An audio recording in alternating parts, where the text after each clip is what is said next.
मुझे नहीं लगता।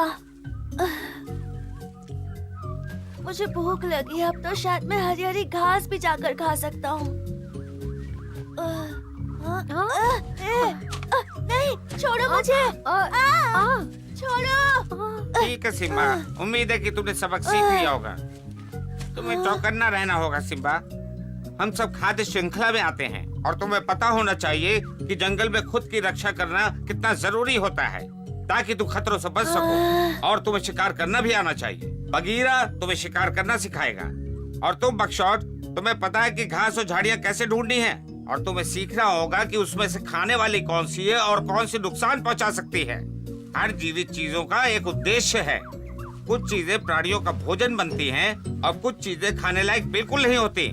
पर उन्हें सुरक्षित चीजों के बारे में कैसे पता चलेगा? पढ़ाई करके।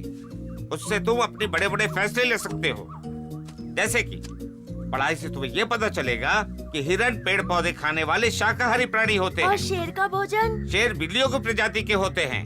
वो मांस खाते हैं, मांसाहारी होते हैं, तुम्हारी तरह सिम्बा। मैंने बकशॉट से यही कहा था। मुझे एक मोटा सा खरगोश मिला था पर बकशॉट ने उसे पकड़ने नहीं दिया। वैसे भी वो बहुत तेज था। बगीरा तुम्हें बताएगा कि शिकार कैसे करना है ताकि तुम पेड़ और घास अपने दोस्त बकशॉट के लिए छोड़ दो। उसका खाना है पेड़ पौधे और तुम्हारा मांस मछली। कुछ समझे? प्रकृति में हर छोटी बड़ी चीज का एक महत्व होता है, इसलिए तुम्हें छोटे से छोटे कीड़ों का भी आदर करना चाहिए। हर चीज जरूरी है, समझे तुम? चलो, भाषण बहुत हुआ। अब इन्हें ये बताओ कि उन्हें क्या करना चाहिए और वो कहाँ मिलेगा। तुम उन्हें ये बताना भूल गए कि वो पेड़ों पर लगे फल भी खा सकते हैं। कुछ पेड़ों के फल मीठे भी होते हैं। मैं भूला नहीं, पर फल सिर्फ बकशॉट ही खा सकता है। पर तुमने सही कहा, फलों में बहुत ही पोषक तत्व होते हैं।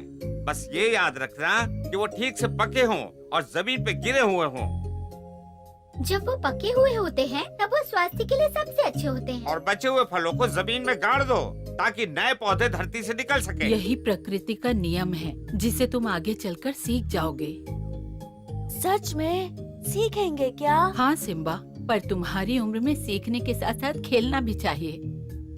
सुना तुमने? चलो चलकर लुक्का छुपी खेलते हैं। आता हूँ।